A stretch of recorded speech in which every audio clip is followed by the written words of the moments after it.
Hey friends, before we start the show, I just want to remind you that we have a free Myers-Briggs audio tour course on our website. So go to dopeamine.life and check that out. There's a button at the top of the page. And if you fill out the details to let me know which personality type you are, and then pick which topic you're interested in, whether that's personality typology, creativity, or mental health, I'll give you some specific advice through signing up for the email to get all sorts of offers and advice and access to exclusive things. So go ahead, dopeamine.life, and sign up for that stuff right now. Well, not right now. Well, yeah, right now. And then come back and listen to the show. So go do the thing. Hey everybody, C-Note here, and welcome to DOPEamine, the show that is like Mickey Mouse. Fantastic. Because, Fantasia and all that stuff. Today on the show, I want to talk to you guys about intellectualizing emotions. This is a concept that came to me through Molly and her therapy, and her therapist brought it up to her and some stuff that she was doing. Sorry to sell you out there, Molly, but it's something that I've been doing as well in my life for sure, and I've seen it a million times, and it's something that is a little bit more neurotypical than we would probably consider. It doesn't really, it's big. It's a big deal. Let's hit the button and do the thing on DOPEamine. Let's go. Drums, please.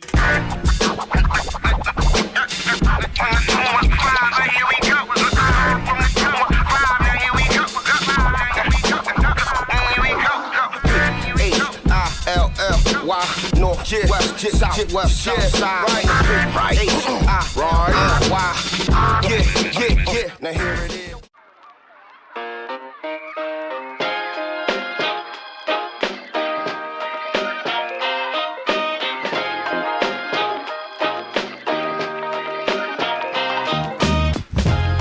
Hello, friend. Welcome back to DOPEamine. How you doing? Hope you're doing okay. I'm sure it sounds really weird when I do that because I'm hearing the music in my headphones, and I'm all ramping up to do my show, and I'm sure my neighbors are like, "What's he doing? Why is he doing that? Why is he being like hello and stuff?" I don't know. Hope you guys are doing okay. Welcome to the show. Welcome back. I've been doing a lot of work lately, and there are some shifts happening sort of mentally for me. And I want to get back to this show being a little bit more mental health focused. And even though I'm talking about creativity and personality typology sometimes, the core idea here is about mental health day to day and really expanding the conversation of mental health, not just being about mental illness. And we're going to talk about, ADHD and bipolar disorder and all of those things. There's a million things to talk about. But what is so much more fascinating to me is the day-to-day neuroses that we're challenged with and dealing with all the time based on whether it's culture, our upbringing, our traumas, our, personality models we get attached to, religion, all the things. There are just so many things that we can really learn from just experiencing the fact that normal is a wide spectrum and being mentally ill is a wide spectrum. And there is a lot of neuroses that we all experience in one way or another. So I think being honest about how we feel day to day is really important about creating the connections that we actually genuinely want to make in our lives. And that's why intellectualizing emotions, something that we do very much, very often, is really important for us to be aware of so that we can be aware of which ways we are putting blockers up without even realizing it. Sometimes that is with metaphor. Sometimes that is with just kind of vague language and saying things like, I'm fine, it's okay. It's like taking a hot topic, not the store, but it's like taking a big heated emotional feeling or idea or something that you're experiencing and trying to distill it into something that is palatable, that is bite-sized, those little baby-sized emotions, it's cool, it's fine, it's all right, and it's digestible. It's digestible for yourself, or it's digestible for other people. And that's why I try to think about some of these topics that sort of impede us from properly doing that, right? There's a podcast episode I want to do soon about swearing and cursing, right? I've done that a long time ago when I was initially doing this on Anchor, but I want to revisit it because for me, cursing, while a lot of people would find that it's an expression of a lack of intelligence to curse, I find it to be the opposite. I find that cursing is a way for you to genuinely express what you're feeling, because emotions come out. Like, you can't say the F word without feeling some sort of right? Like there's emotions that come out through that stuff, right? So that's going to be really important for us to talk about in an upcoming episode. So I wanted to talk about intellectualizing emotions because it's just something that keeps us from connection all the time in our lives, and it's something that can really make us suppress so much of what we're experiencing, what is genuinely and honestly the emotional human experiences that we have, and this assumption that if we push it down, it's not going to come back, right? And a lot of the time, mental illnesses can spring up, some sort of neuroses can usually spring up by some form of repression. Even honoring or not honoring the fact that we are feeling sad can lead to depression. And, because depression is not an emotion. Depression is a state of state of being, not a state in the United States. I don't know why you would think that. I don't know. I got thrown off by context. So depression is not an emotion. It's a state of being. And if you think about that and the fact that maybe you're not acknowledging a sadness in your life, that can lead to depression because you're not honoring what your brain needs to work through, to honor through, to feel, to experience. And it can be a challenge because it's a very lumbering, taxing, sometimes embarrassing, sometimes socially awkward, sometimes intellectually sacrificing feeling. Like, we feel stupid when we express a very basic emotion sometimes. Like, saying something like, I feel sad, feels like you're being a child. And I think we get that narrative a lot. I think a lot of our parents may have said something like that. Like, don't be so dramatic, or don't say that, or, or don't complain about that, just take your lumps, handle it, And there's something to be said about being able to do that. I think society functions based on that. Like, I think, society is able to function because of the ability for us to not be so emotional all the time. I think, having a personal, professional life rather, allows us to create a little bit of separation in a way that allows us to be productive as human beings and move forward and get things done. And on the other side of it, we need to make sure that we're instilling a sense of balance in our lives so that we are expressing our genuine emotions to the people we need to express them to, right? So if you're walking down the street and someone says, how you doing? Like, it's okay to say you're fine. It's okay to say, cool, I'm good, because you don't need to engage the full breadth of your emotions with a complete stranger or with the neighbor down the street. That's not what we're saying here. What I'm saying is that when you have the opportunity to express yourself to the person that it matters to, like, that is the opportunity to do so. And that's going to be a very uncomfortable feeling. It's uncomfortable because you can assume that there might be repercussions based on that. You might assume that this could lead to the start of an end of a relationship. This could lead to you maybe feeling a sense of depression or pressure or anxiety that maybe you haven't experienced in a long time. And you fear that being honest will lead to that, right? It sort of leads to the idea of like secondary gains and secondary losses of assuming that because you are going to grow that you might experience some sort of a loss, right? But growth is growth. And growth means understanding where you are and where you're going.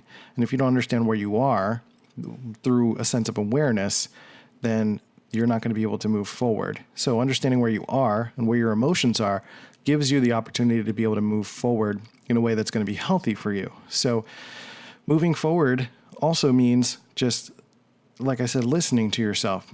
And if you do that, it's like exercising a skill, basically. It's exercising this, if you're learning a skill like learning a language or speaking, doing podcasting or doing public speaking or doing something that like drawing, something that involves regular skill for you to advance your skill set every single day.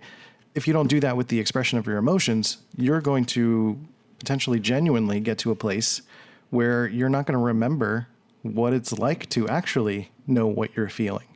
So even for people who identify as thinkers, it can be a challenge that if you are not expressing yourself regularly, to actually know how you're feeling. And I've experienced that.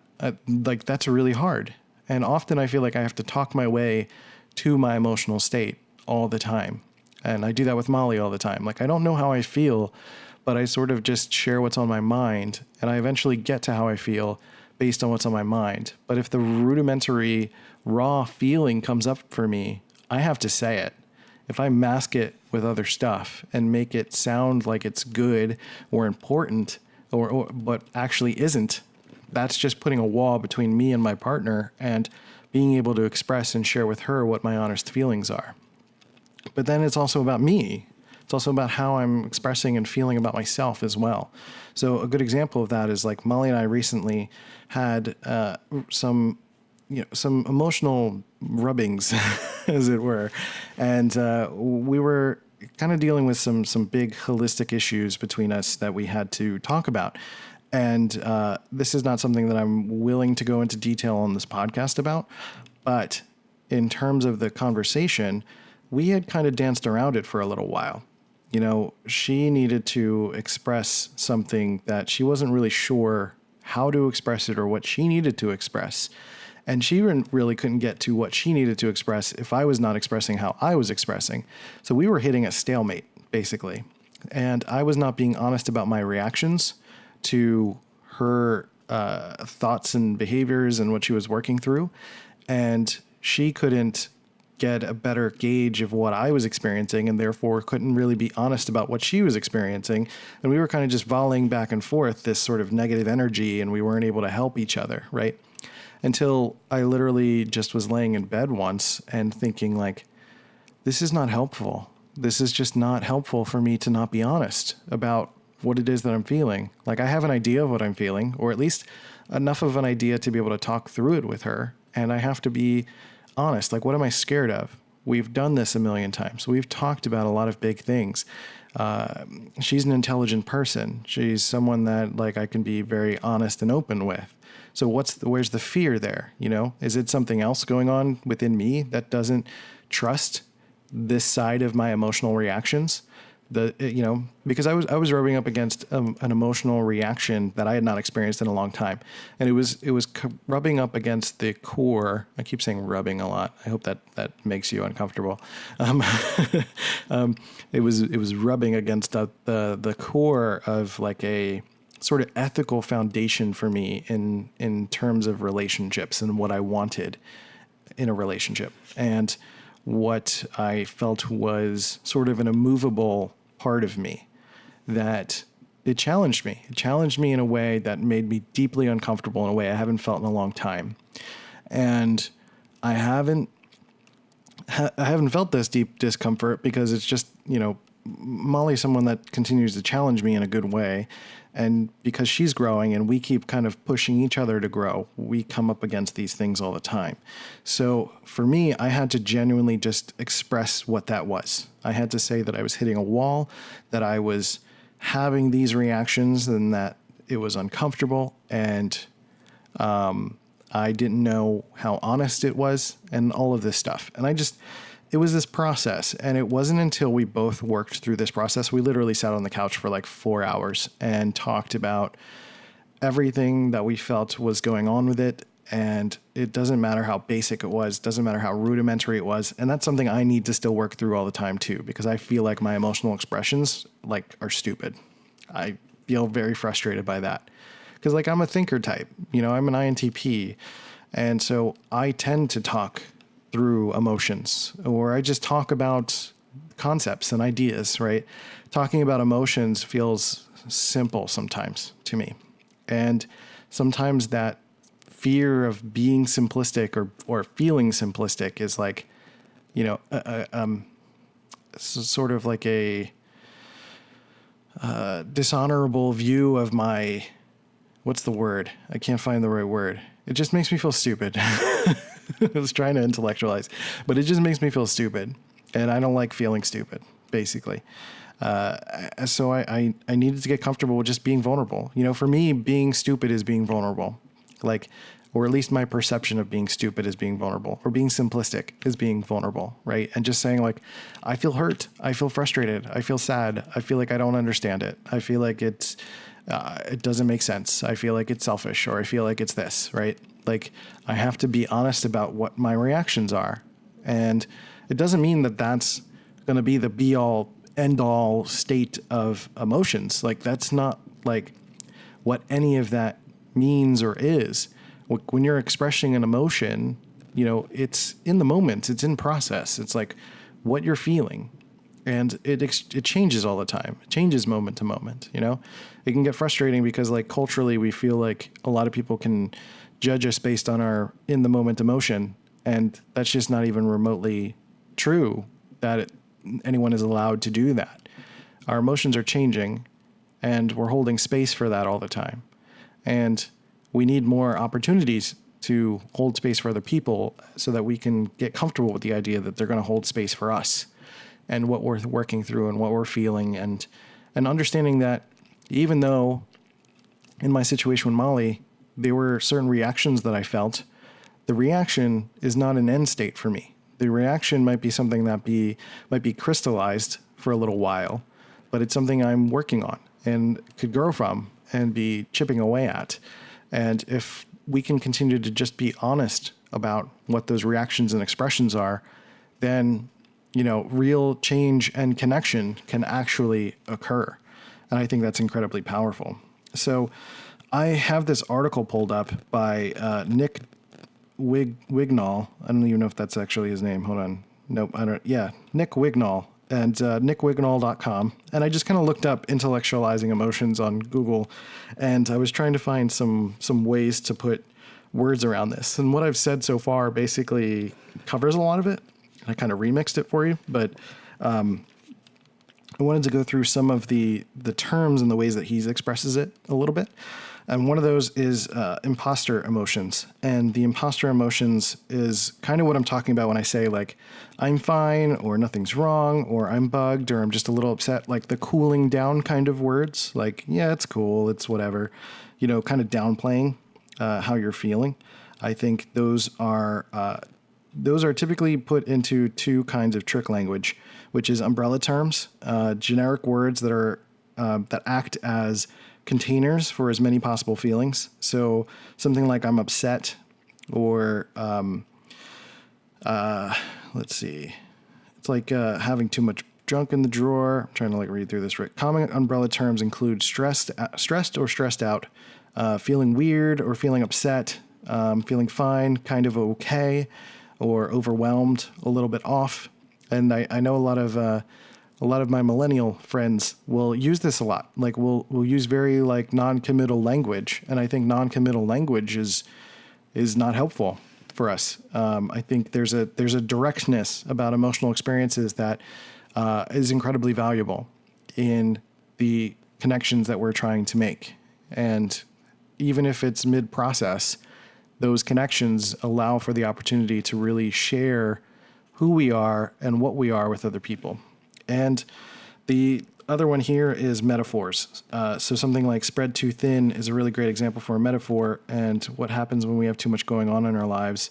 We've all experienced having a sliver of butter left on the toast and trying to spread it thin. We understand what that means, but it's like a catch-all again. It doesn't really mean anything in the specific context that you're trying to share it in.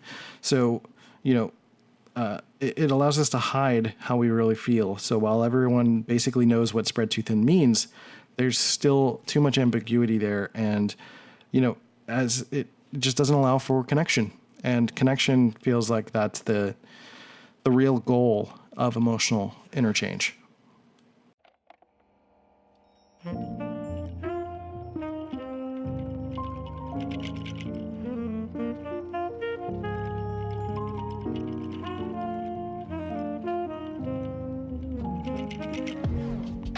All right, welcome back to the show. This is the soft hour. No, I'm kidding. We're good. I was watching a summit thing today, and there was a lot of soft speaking people, and there's something about like the soft tone of voice and like the NPR voice and like the ASMR thing that just makes me deeply uncomfortable. I don't know what it is. I don't know why it is. I don't know what it does to my brain. It feels like there's a little worm crawling into my ear and just nestling up in there and saying, hey, I'm another person in your mind. So, I don't know. It just makes me feel really, really weird. I don't like it at all. Maybe that's something for me to explore eventually, but we'll see. I mean, I don't like guided meditation either. I don't like, I could do meditation. I like, the idea of it. I've found my own ways to do it. I let my mind wander, which is really what meditation is. But I don't really need like a guided yogi or anything like that. Like the hums and the like that's just too much. Can't do all that. Kind of bothers me. Something about the human voice. It feels like someone's trying to probe into my mind and change the way that I think or feel. I don't like that at all. So that's for another time. So I'm going to continue reading the rest of this article here, and I'll put a link to it in the description because I think it's really helpful to take a look at. I think it's a really good, maybe you need to read it and some things will kind of stretch out. There's also some really good resources on Wikipedia about intellectualizing, talking about Sigmund Freud had basically a discussion around intellectualizing, and a little bit of Carl Jung in there as well, saying that basically if we're intellectualizing, we are allowing for neuroses to continue. It's sort of like an outer layer of protecting the part of ourselves, that the unconscious part of ourselves that really needs to experience emotions in order to feel, kind of release the tension that emotions tend to bring, right? And I want to, like, a quick aside before I keep going with this article, is that I want to harp on this point about emotions in general. And something I'll probably talk about a lot in coming episodes is that we tend to think of emotions as this like ethereal spiritual thing. Emotions are not that. Emotions are not something that happen to us. Emotions are our bodies reacting. That's why we call them feelings. That's how we feel. It's how we physically feel. It's not just like you're something connecting to the universe or something. I know that's like demystifying it, but sometimes I think that needs to be demystified. The idea that an emotion is something that is you don't have any kind of like agency over or control over or ownership over.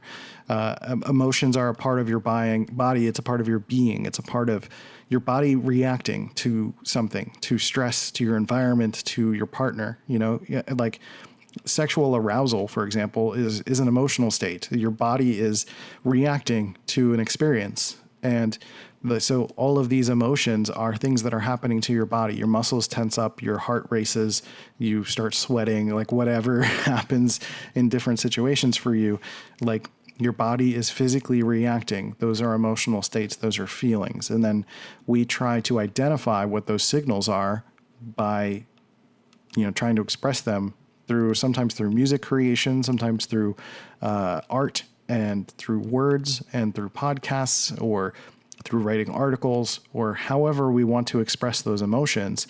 But as long as we're actually genuinely expressing what that emotion is, then our body can kind of release that tension. So that's really important to remember, that emotions are not this ethereal thing. It's your body, and you can trust your body, and that's okay.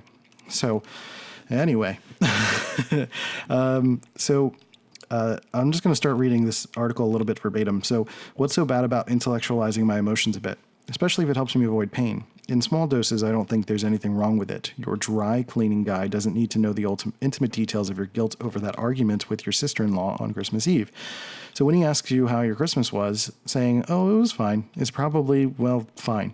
So the problem lies in the habit of avoiding plain and specific language when describing how we feel. And like all habits, its power is its danger. The ability to automate decisions and form routines makes us more efficient and opens up resources for other things. If everyone went around emoting everything they genuinely felt like they felt in every interaction all day, every day, nothing would ever get done. A little emotional suppression actually allows society to function. But when that emotional suppression and hiding becomes a firmly ingrained habit that we can't shut off, it makes us rigid and inflexible. Specifically when we're in a habit of not talking to ourselves or others about how we feel in a plain way. It becomes difficult to do so when it's truly necessary. And this can become problematic in a few ways. So I think this is really important to talk about in terms of the habit forming of not sharing your emotional state, right? Because if you're not doing it regularly, it's hard to do. But if you're doing it regularly, it just becomes second nature. And that was part of the impetus for this podcast, honestly. I wanted to become better at expressing my emotional state and create connection. It's no accident that I started to create more connections with people the second I started building this podcast and connecting with my partner and having more emotional conversations and reactions with her. And I'm connecting with INTPs on the DOPEamine YouTube channel because I'm expressing my emotional state comfortably, and INTPs are like, what? You mean that's possible? Yeah, it totally is. And, learning some things.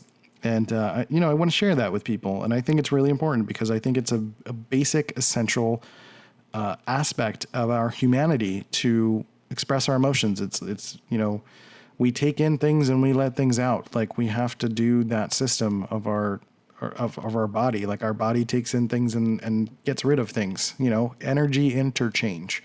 That's another way to kind of think about it. That's a term that I just came up with.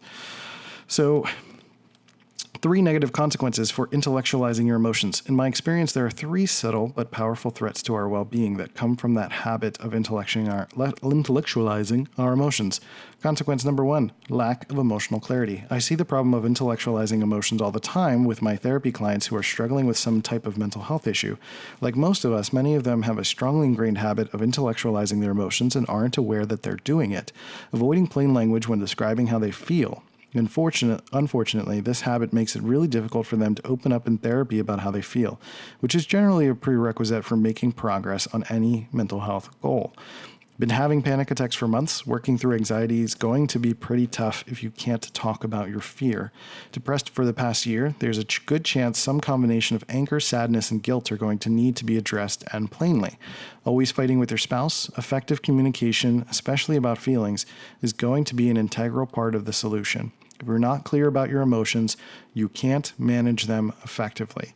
And that was one of the biggest challenges that I faced in my marriage, was that my partner and I were not, my ex-wife and I were not talking about our emotional states and not honoring them to their fullest extent. One of the frustrations that I experienced was I got a lot of walls put up. So I got a lot of, it's fine, everything's cool, don't worry about it, never mind, like that sort of stuff. And I really just never knew the genuine feelings of what she was experiencing until it was like a blow up, maybe a month later. And even then it was really hard to tell what exactly she was feeling, so much as I experienced a list of requirements of how I was supposed to behave. And it wasn't really helpful for that, for us to communicate. So two things there. Like if you're able to find a way to express yourself, whether that's through therapy or some other external means, which is what I ended up doing, was going to therapy instead of trying to find another emotional scapegoat in some sort of emotional infidelity, which is an episode that I did a little while ago called Infidelity. And if you can find a healthy way to start to express yourself, you can sometimes figure out if your current situation is not one that you should be in, and realize that, oh, I'm not really getting emotional expression where I need it. And, that's really what's missing. That's what doesn't feel good, right? So that's pretty important. Consequence number 2, poor self-awareness. Even though many of us may be fortunate enough not to be struggling with some sort of mental health difficulty, we all want to work on ourselves to some extent.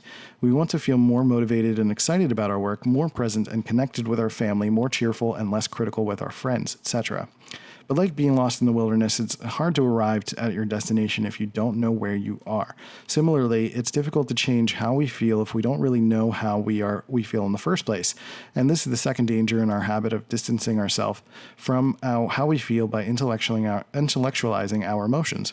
By avoiding talking specifically about how we feel, we avoid thinking specifically about how we feel. And if we do that long enough, we really don't know how we feel.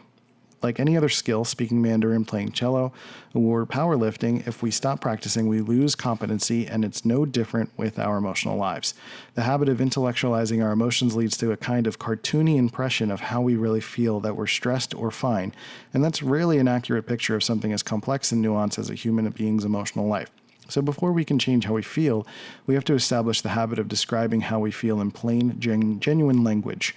No metaphors, no vague terms, just plain emotions, which is so important to think about. I love the cartoony expression because cartoony, it feels like, those are habits that we kind of learn from TV, from society, from our parents, maybe anyone that we come across that or even like in dating habits, sometimes women or men are told that, you got to play hard to get, and you have to do, the I'm fine or never mind or whatever, make them chase you kind of thing.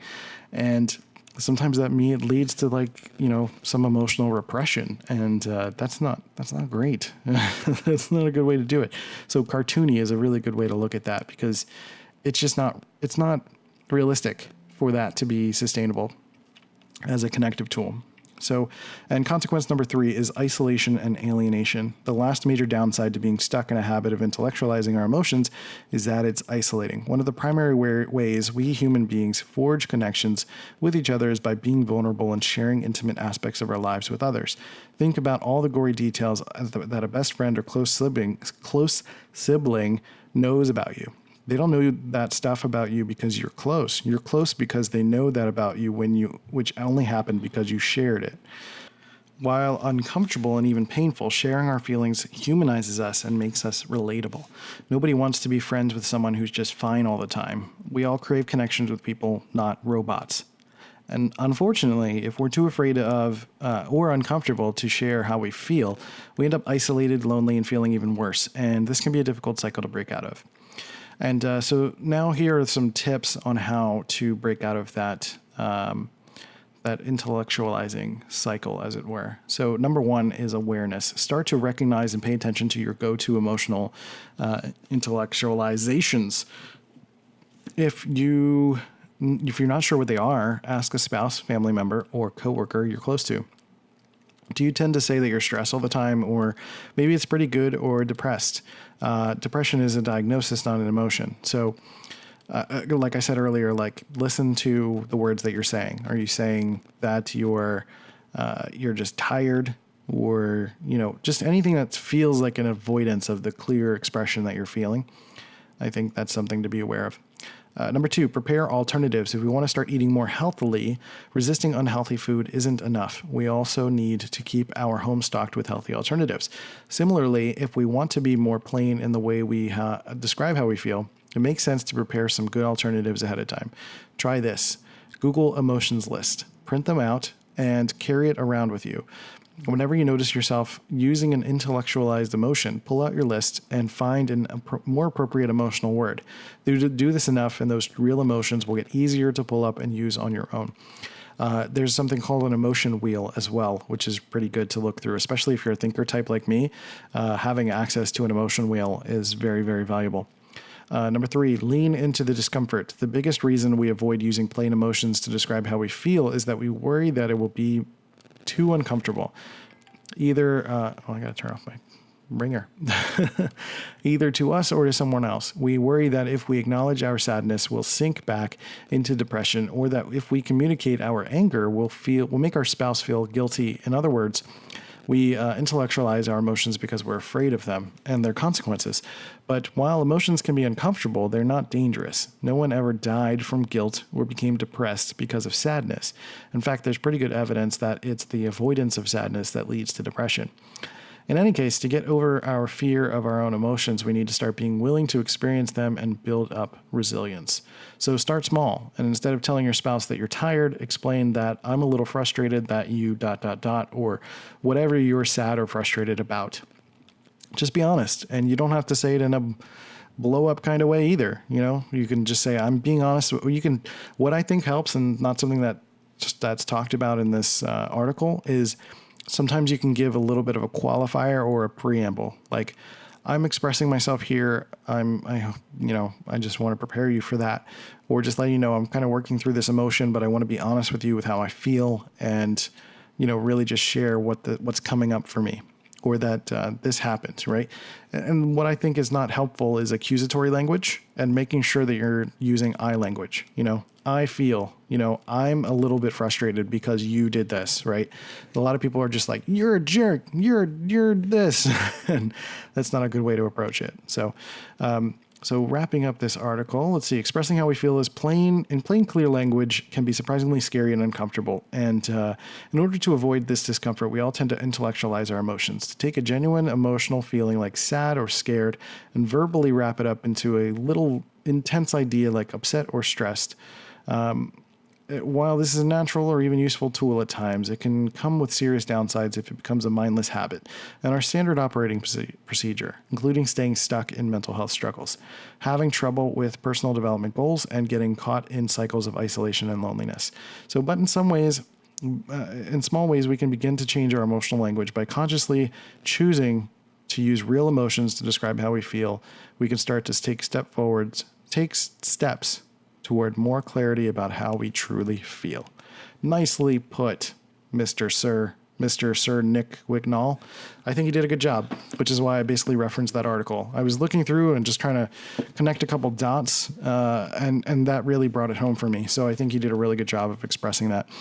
And that's something for me in my story that I want to continue to work on. I think I could use a list like the emotion wheel and really study it and look at it and have access to it and allow myself to just kind of look at it or genuinely use it in a situation where I'm feeling that like quote unquote upsetness or tired or not knowing what's going on, and just look at the wheel and just, it's almost like you just point at something and you're like, yep, that's the one, and I think, the intellectualizing, when I think about the word intellectualizing, it's about, sounding adult or sounding smart, right?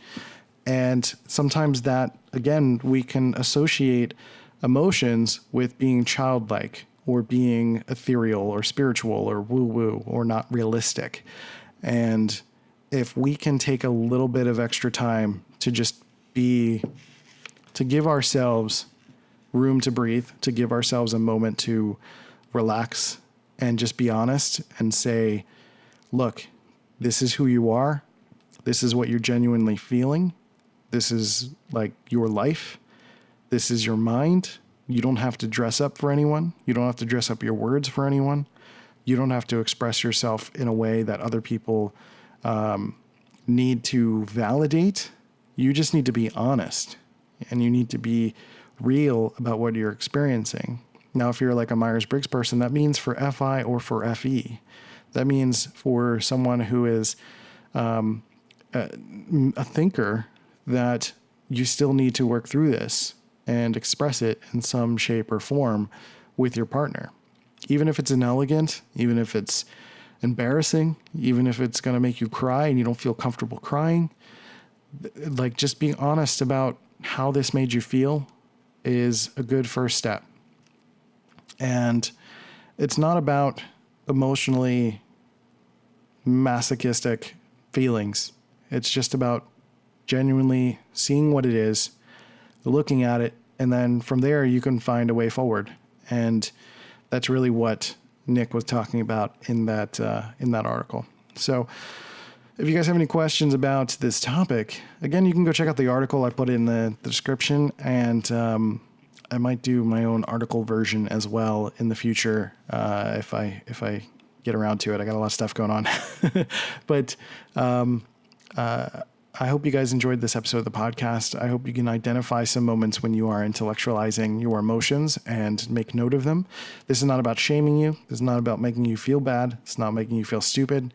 This is just about a way of improving your emotional situation, because again, our mental health is day to day. It's mental health that we have to manage all the time, and emotions are things that we're experiencing all day long. You can even take an innocuous moment and set a timer and just say, like, how am I feeling right now? I feel happy. I feel respected. I don't know. I have to look at the emotion wheel again. But sometimes, like, literally that's it. Sometimes you just don't even know what certain emotions are, right? It's like learning a language and developing that skill. And I think for me personally, I need to develop that skill. So for us thinkers, we need to kind of develop a little bit of that skill. So I hope you guys appreciated the show. If you go to DOPEamine.life, you can subscribe to the podcast and to check out our Myers-Briggs course.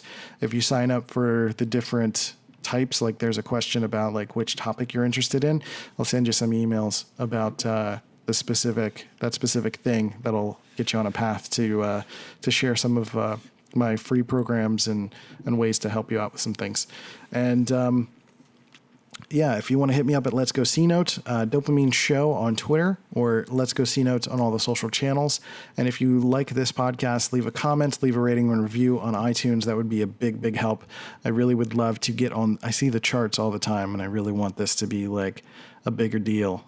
So as I continue to make a little bit more of a push on the social medias and trying to do more articles and trying to focus a little bit more around really talking about mental health and everyday neuroses, I think this is going to be something that, I really want to reach as many people as I can, to help as many people as I can, and really make my own mark on life as well. So I'm done rambling. I love you guys. Take care of yourselves and each other, and I'll catch you next time on DOPEamine. See ya. Hey, you beautiful human. Thanks for listening to DOPEamine and providing your support for this show. I really, really appreciate it. If you really love this show, leave a review on iTunes and Stitcher to show some love for the podcast. You can also check out cnote.media to check out my work and my courses. But with that, we'll catch you next time. See you guys later.